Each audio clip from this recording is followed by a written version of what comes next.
Aggro decks have a bit of a bad reputation in Commander. You're either doing their job too well and winning the game too early, or they're not being played at all because they seem to be too slow or too weak in a multiplayer format with high life totals. Now there is an obvious dichotomy here, because aggro can't be both too good and too bad at the same time. As you can likely guess from the title, I think it's more of the former, so let's talk all about why you should play more aggro in Commander, and more importantly, how to make it not suck for you and everyone you play with. I recently made a video about how mid-range decks are flooding Commander, why that's bad and what we as players can do to try to fix that. As a part of that conversation, I talked about the other archetypes in Magic because I was trying to encourage people to play more varied decks and experiences that fit into either the aggro or control buckets. The responses varied pretty wildly, from on one end people saying how much they love aggro to those giving me all the reasons why it just can't work at all. There was enough pushback about why aggro is bad or doesn't work that it made me realize this is a topic that's probably worth talking about. But before we get to why you should be building an aggro deck, we need to be on the same page about what an aggro strategy even looks like. An aggro deck's game plan is to go fast. You want to win by applying early and consistent pressure before your opponents can stabilize with bigger threats, board wipes, or long-term card advantage. Aggro decks typically employ cheap but powerful creatures or spells, like burn spells, to rapidly reduce an opponent's life total. And an aggro deck usually loses the game by running out of steam before we can reduce our opponent's life totals down to 0. If a Magic deck had stats, which they all kind of do based on what we put into our decks even if we don't see them, an aggro deck stats would almost all be in speed, with a lower focus on other areas like disruption, power, and card advantage. We're not worried about the bigger creatures because if our game plan works, they'll never see the battlefield, and if our game plan doesn't work, well, we've lost anyway, so it doesn't really matter. I think for the purposes of this discussion, we can lump other strategies like Voltron, Tempo, and to a degree Combo into the aggro bucket as well. There is obviously some variance here, and especially Combo can play a little bit differently, but they're all looking to kill our opponents before they have a chance to gain control of the game. On the other side of the spectrum, we have archetypes like midrange, which is a mixture of aggressive strategies and more controlling ones, and of course control, which wants to stop you from doing any of the things and then tries to win the game once it has you crying in the corner. It's that crying in the corner that makes aggro strategies important and leads us to why we should be playing more aggro in the first place. In almost any competitive game, be it Magic the Gathering, League of Legends, or football, there is a meta. In Magic, a meta is basically a collection of decks and strategies that are popular and successful at any given time and the way players adjust to beat them. Aggro matters because a good aggro deck keeps slower control decks in check by simply just going too fast a lot of the time. When a deck wants to dominate the late game and takes greedy setup plays paired with slow but supremely powerful spells, aggro comes in to rush them before they're ready. A bit like losing to a Zerg rush in StarCraft or a Sight rush in Counter-Strike. This matters because if no one is playing aggro or faster strategies, the alternative is often slow drawn-out games where it's simply a race to see who can assemble a greedy value engine, or people trade board wipes and expensive spells in games that last for hours. Games that are often dominated by those that were the greediest, encouraging people to make their decks more and more greedy, like an environment overrun by prey animals which are slowly killing the ecosystem because there are no predators. In the Magic ecosystem, or meta, aggro is the predator. Many would argue that you don't need traditional meta answers in Commander because it's a multiplayer format and that if someone is a threat, that politics and group dynamics will solve the issue. But if everyone's just packing slow win conditions and buckets full of removal, that's a pretty miserable game to find ourselves in most of the time. And that's bad enough if it's a singular game, but even worse if that's your experience in your playgroup over and over again. It's because of speed that I love having at least one aggro deck in my deck rotation. It's a great way to make sure your playgroup doesn't get too greedy in their deck building habits or skew too far into slow battlecruiser-like environments. It's also really good when you're on the clock and don't have 2 hours to set aside for a game of Commander. Having what I call a good time, not long time deck allows you to play a faster game of Commander where the game is either over for you or over for everyone much more quickly. In that last game of the night type scenario, it's better if everyone has a faster deck, but if not, the aggro decks will either win or run out of steam with the slower deck winning by default, and everything works out just fine. These faster games are often more fun, because the aggression forces decisions and game actions, and decisions needing to be made are what fuel some of the most entertaining swing moments in a game of Commander. But that is probably a whole separate video. If you'd like to have that video delivered directly into your eyeballs, bounce on the subscribe button crazy style, because I cook up videos like this that'll help you think differently about Commander. Videos that will help you build better decks, play better, and have more fun.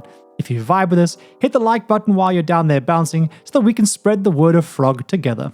Okay, so I clearly think having an aggro deck is worthwhile, but many would tell you that aggro doesn't work in Commander, because things like having to do 120 damage rather than 20 means aggro can't work. Or you're going to knock out one player and then get wrecked by the remaining players because it's a multiplayer format and you just get knocked out yourself. Or when you knock that one player out, they now have to sit there waiting for an hour for the game to end. Especially when it comes to the latter, I've been victim of that many times, and it obviously sucks. I'm definitely not going to argue that doesn't happen, but I will argue that those situations are for the most part falling prey to badly built aggro decks. So let's talk about how you can build good aggro decks that overcome all of these problems. If you're a regular here, you will not be surprised that I'm going to start with focus. If what is going to build a good aggro deck, your game plan is all about speed. The deck will require extreme focus and will not adhere to online templates because the deck will quite likely skip the commander norms that are built around the mid-range archetype. Depending on the deck and commander that you build, you'll likely run very little ramp, card draw, or removal, and perhaps none of the above. The budget bracket 3 Vincent Vengeful Atoner deck that I built for Matt Mercer is a really good example of this. The deck runs basically no ramp, no removal, and no card draw. It's pure glass cannon through and through. It's certainly not a deck I'd recommend if you only have one deck in your collection, but as an option in a deck collection, it does its job very well. If one were to compare a deck like this to something like video games, like role-playing games or MOBAs like League of Legends, aggro would be the equivalent of a glass cannon build. If unhindered, we do insane amounts of damage, but we're very squishy or weak to disruption. This extreme damage output comes at a cost because we've put almost all of our stats into damage. We have very little utility or crowd control and very low durability, and if someone gets the drop on us or locks us down, we'll likely just die. And because of this, we will likely have some evasive abilities or ways to ensure that we don't get caught. Aggro in Magic is much the same. You're going to output far more damage and faster than anyone else, but you're going to have very little else going on in your deck and you're going to need to stave off disruption. Most of your deck will therefore be threats with some protection to make sure that those threats connect. This protection of your game plan is thus going to be critically important in any aggro deck because people can, should, and will try to stop you. Whether you're running counter magic, wide board protection, or individual targeted spells if your deck focuses on a bigger singular threat, like a Voltron commander, you need plenty of ways to make sure that your threats stay threatening. In a deck like my budget bracket 3 Lease Hexed Voltron deck, I run 15 sources of protection because Lease is my only threat. The fact that I have 15 sources of protection means that I'm almost certain to have one in my opening hand, and the deck has 43 sources of card draw, so drawing into more is also incredibly likely. Together this overcomes a common problem that many Voltron decks face in knocking out one person and then getting ganged up on. Of course my opponents can gang up on me with removal, but if it's 2 players left, I likely run more protection than all their removal spells added together. My 43 card draw sources is probably double what they have too. I think both of these decks are great examples of another important concept, which is true for every deck, but especially true for a deck that wants to win by a certain time reliably. When you start a deck build or review, you should start with the desired end game state in mind. Then take the entire mana pool you're going to have access to across that game, and then add up all the mana values of the cards that you likely need to win the game, and ensure that those match up. As an example, in the average bracket 3 game, the game will likely end around turn 7 or 8. In a mid-range or control deck, they will likely have access to a total of 40 to 45 mana across the game because they're ramping. In a deck like my Vincent deck, I'm likely going to only have access to about 28 to 35 total mana. In a worst case with my Vincent deck, to be able to assemble or win, I likely need 2 small evasion creatures, Vincent, a source of power doubling, a source of pump, and a source of extra damage, be that double strike or extra combat. I'll probably also want a source of protection to make sure that Vincent doesn't get removed. I can assemble all of this for a fair bit less than 28 mana, so winning by turn 7 with this deck is definitely possible. This is also true in a deck like my bracket 2 Golver's combo deck. A deck designed all around being a combo deck that functions in bracket 2 specifically because the combo can be seen coming rather than it happening completely out of nowhere. In this deck, I need to have 8 artifacts in play, which will likely be a combination of mana rocks, card draw artifacts, and a token generator. Once I hit that threshold of 8, my game plan is to get an Apocalypse Demon in my graveyard, then mill half my library and return it to my hand at the end of the turn, dealing 40 plus damage to everyone. The total mana cost for assembling a win condition with protection up is in worst case around 30 to 35 mana, and this means it's definitely achievable in a bracket 2 game.